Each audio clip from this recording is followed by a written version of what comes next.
Happy Gilmore 2 review. Adam Sandler's sequel is terrible but loved. The hot-headed golfer is back in Happy Gilmore 2, a long-overdue sequel that leans so hard into nostalgia it practically collapses under the weight. It's been 29 years since the original, but the Netflix sequel is less a continuation and more a chaotic parade of cameos, callbacks, and fan service.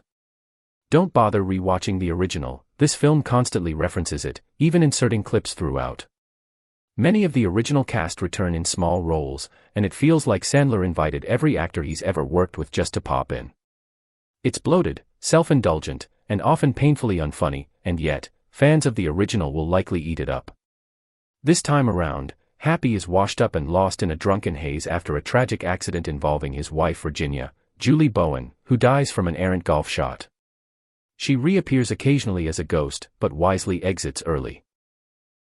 Happy's broke, living a quiet life working at a supermarket, and struggling to pay for his daughter Vienna's ballet tuition in Paris.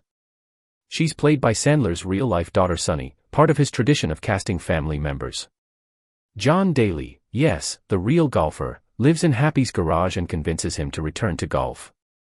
Happy stumbles through a few humiliating rounds before sobering up in a support group led by Hal, Ben Stiller, surprisingly not funny. Slowly, he rebuilds, cheered on by a community of aging golfers, including several real-life pros in cameo roles that would make more sense on ESPN than Netflix.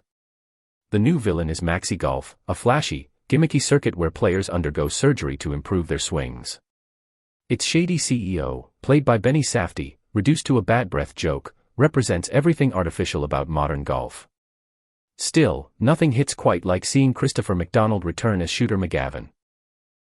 Now out of a mental institution and eventually fighting alongside Happy in a bizarre cemetery brawl.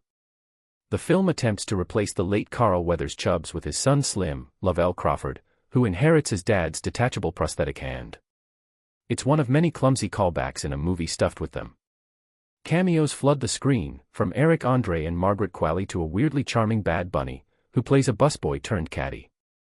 He even rubs honey on a shirtless Travis Kelce in one of the movie's stranger bits, a perfect example of the film's desperate attempt to be zany. Sandler sleepwalks through the role, described at one point as looking like someone who got divorced 4 seconds ago. His performance lacks the edge of the original, and the humor mostly boils down to repeated gags of people getting nailed by golf balls or drinking out of absurd objects. Happy Gilmore 2 is dumb, overstuffed, and shamelessly nostalgic, but it knows exactly who it's for. If you loved the original, you'll probably smile through the nonsense. If not, well, you'll feel like one of the film's many golf ball victims by the time it's over.